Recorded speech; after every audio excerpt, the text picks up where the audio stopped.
Law number 4, हमेशा ज़रूरत से थोड़ा कम बोलें। लोगों को खुश करने के लिए जब आप शब्दों का इस्तेमाल करते हैं तो जितना ज़्यादा आप बोलेंगे, आपकी बातें उतनी ही ज़्यादा मामूली लगने लगेंगी और आप अपनी बातों पर नियंत्रण भी खोते रहेंगे। वहीं दूसरी ओर अगर आप किसी मामूली सी बात को भी कम शब्दों में थोड़ी अस्पष्टता के साथ पेश करें तो लोग उस पर गौर फरमाते हैं।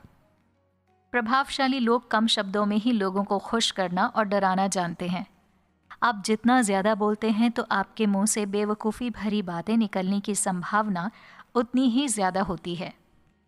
अपनी ज़बान से निकलने वाले शब्दों को बेहद ध्यान से चुनिए, क्योंकि एक बार ज़बान से निकलने के बाद शब्द वापस नहीं लिए जा सकते। सन 1825 में निकोलस प्रथम के राजा बनते ही रूस में विद्रोह शुरू हो गया। निकोलस प्रथम ने इस विद्रोह को बुरी तरह से कुचल दिया और विद्रोहियों को मौत की सजा सुनाई गई। एक विद्रोही नेता कॉन्ड्राइटी रेलिएव को जब फांसी के फंदे पर लटकाया गया तो उसकी रस्सी टूट गई और वो जमीन पर गिर गया। जमीन पर गिरते ही कॉन्ड्राइटी रेलिएव जोर जोर से चिल्लाने लगा, ये देखो, रूस का राजा एक अच्छी रस्सी भी नहीं बनवा सकता। उस दौर में अगर किसी कैदी को फांसी पर लटकाते वक्त रस्सी टूट जाती थी तो उसे दैवीय इच्छा मानते हुए कैदी की मौत की सजा माफ कर दी जाती थी। इसी प्रकार जब निकोलस प्रथम को पता चला कि कॉन्ड्राइटी रेलिएव को फांसी पर लटकाते हुए उसकी रस्सी टूट गई तो उन्होंने उसकी मौत की सजा माफ करने के लिए आदेश लिख लिया।